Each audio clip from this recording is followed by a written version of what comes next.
Friday. You guys will be seeing this on Saturday.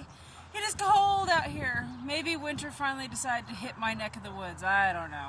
It's 36 degrees with a real feel of 24. Our humidity's sitting at about 69%.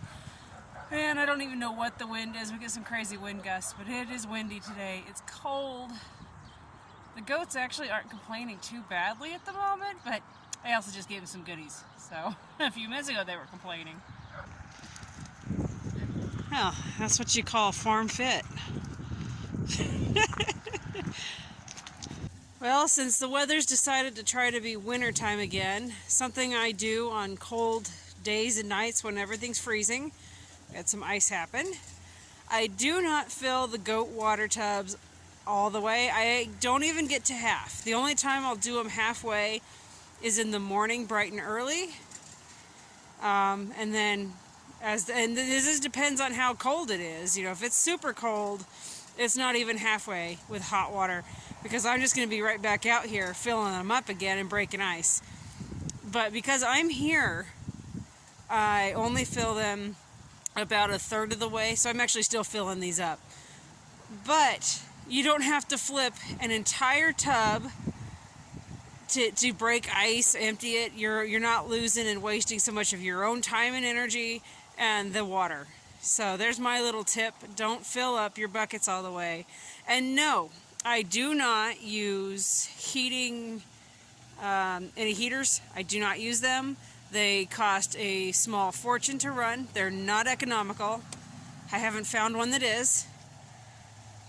And goats love to chew on things, investigate things, and so you know how many times I've come out here when I was trying to use them, and it'd be laying on the ground, or they'd chewed through the cord. And there's a million ways you can try to protect that cord. We've ran it through pipe, we've ran it through an old hose, but goats are just persistent. So there's another reason why I don't bother with water heaters. I just don't. I will just bring them out fresh water throughout the day. It started to spit snowflakes, and they are in hiding. Not even going to stay out here and talk to me, huh? Yeah, it's trying to be winter in Idaho. I mean, it is January after all, but we've been spoiled with 50-degree days. They're not having it.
Let me try to show you with one hand how I am putting these two different rolls of wire together.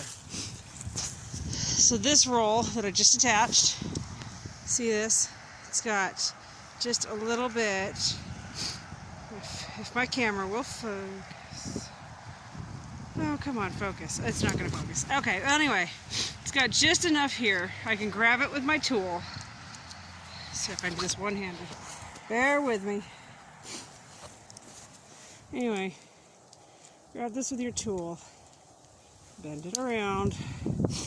Takes a little bit. This one's not cooperating. Let's see if I can get this one with you guys.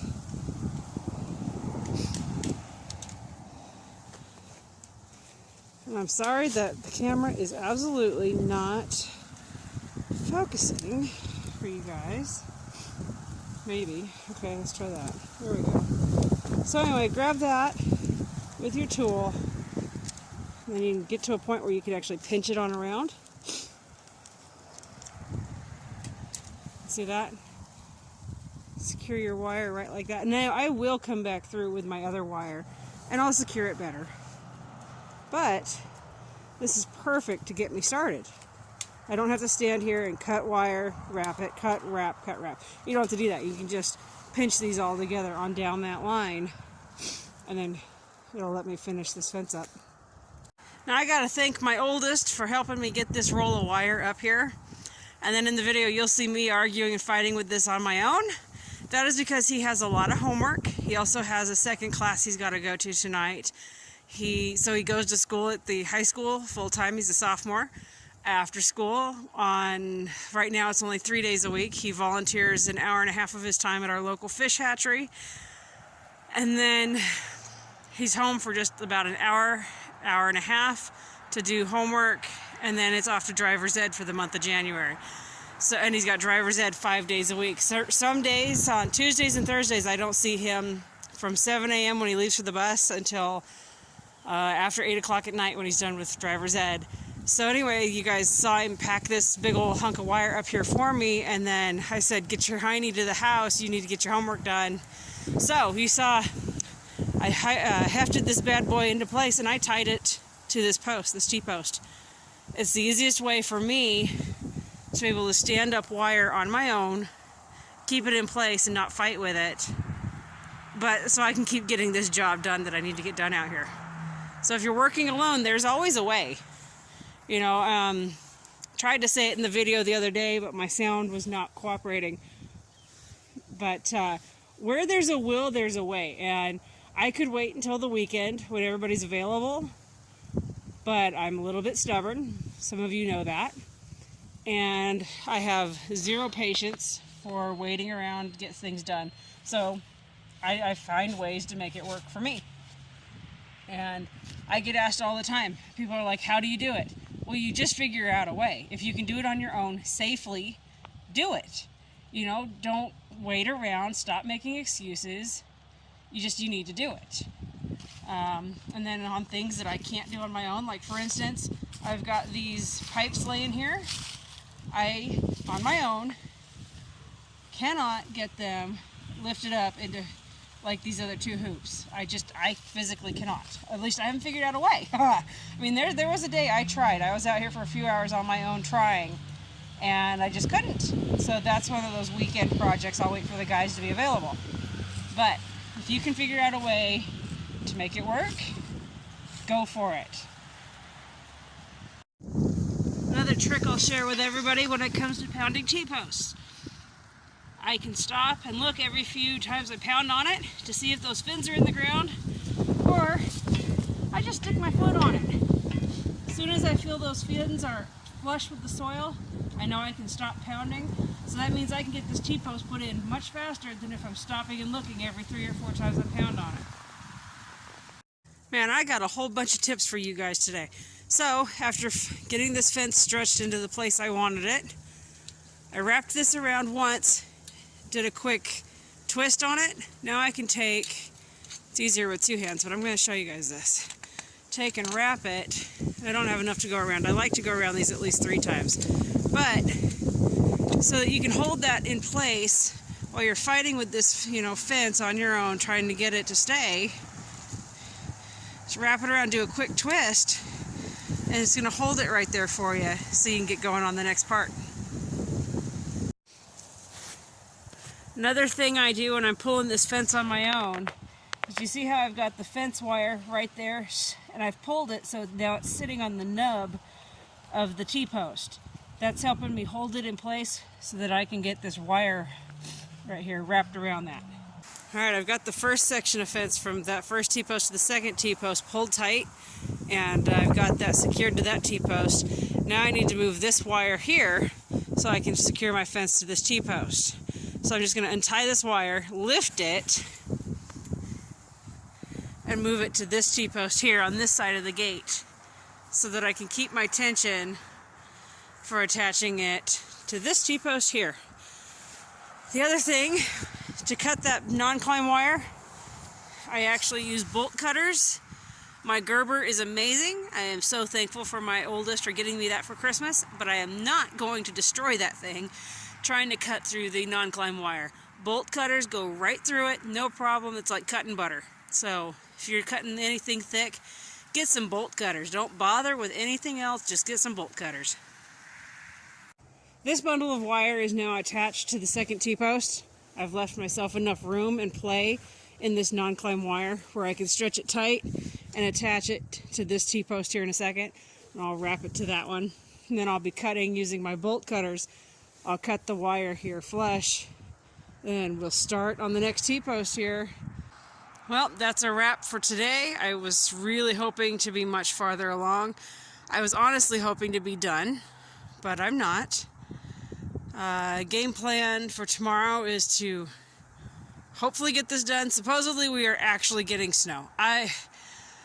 Like I've said before, broken record here, but not holding my breath, not crossing my fingers. And at this point, I'm hoping it doesn't snow, even though we need the snow.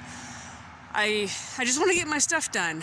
At the same time, I know we desperately need the snow down here. It's been 2 years since we had any decent amount of snow. And if anybody knows, snow brings a lot of nitrogen down out of the atmosphere. And when it snows, I'll come out here and I'll shovel and rake the snow directly as much as I can stack into my garden beds, as long as it's not killing something.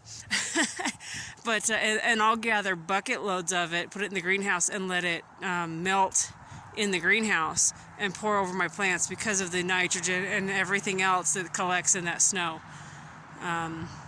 So I am hoping we get a decent amount of snow so I can shovel it onto the gardens, but we'll see.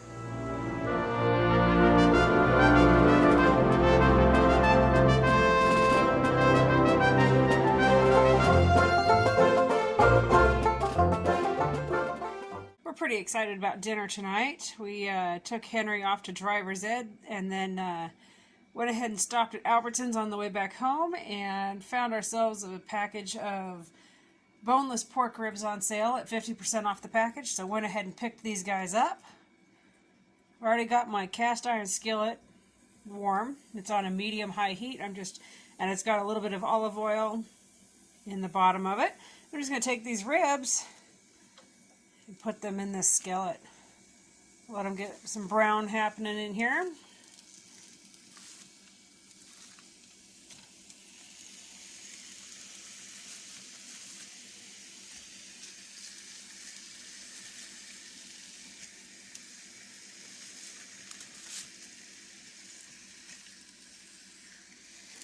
You're probably wondering why on earth I'm making so much for a family of 4. Well, we've got a really busy day tomorrow. Saturday is one of our days where we try to do activities as a family. We've got different things going on. So the idea behind this is I can make enough tonight that I can take leftovers with us. That means we're not having to stop at stores while we're in town. We're not, there's no need for or the desire for fast food. None of that. So we're more self-sufficient. What it's costing to do dinner is also going to be lunch for us tomorrow. So that's my crazy method behind making such a large meal for only a family of 4 on this particular evening. And even, if sometimes I'll make a meal this large even on a regular night. And the reason behind that is my husband Patrick and my oldest son Henry really love these types of leftovers for their lunches. John is a little more picky, but he'll also eat them for lunch at school. So there you go. I mean, why not? So anyway, those are boneless pork ribs. They're getting a start there in the cast iron skillet with some olive oil. I'm going to let one side get brown, and then I'm going to be flipping them. When I flip them, I've already pre-cut some bell pepper, an onion, asparagus, and mushroom. I'll be adding those to the top of these. I'll take some butter, slice up some butter slices, put it on top of the vegetables, sprinkle it with some salt. I might even add a little bit more olive oil to allow the pork to get some, keep it from sticking to the bottom. And I'll just keep it covered and let it cook, and the whole thing will cook. And then your vegetables and your meat have juices that are coming together. And at the end, we use those juices, we dribble it over the top of the vegetables and everything when we eat our dinner, so you're still getting the goodness of everything that's in that skillet. If you recall, I told you guys I would be updating you on the fermented salsa. You definitely only want to have this guy ferment for 48 hours and then get it into the refrigerator. This recipe definitely picks up the flavor of the vinegar that it's producing and very quickly will be more vinegary. So only go 48 hours. At least that's what we prefer. I mean, it's up to your taste buds. But at 48 hours, put that lid on it, just put it in the refrigerator. It's great. We've been putting it with salads. We've been putting it over the tops of meats, and the guys have been eating it with corn chips.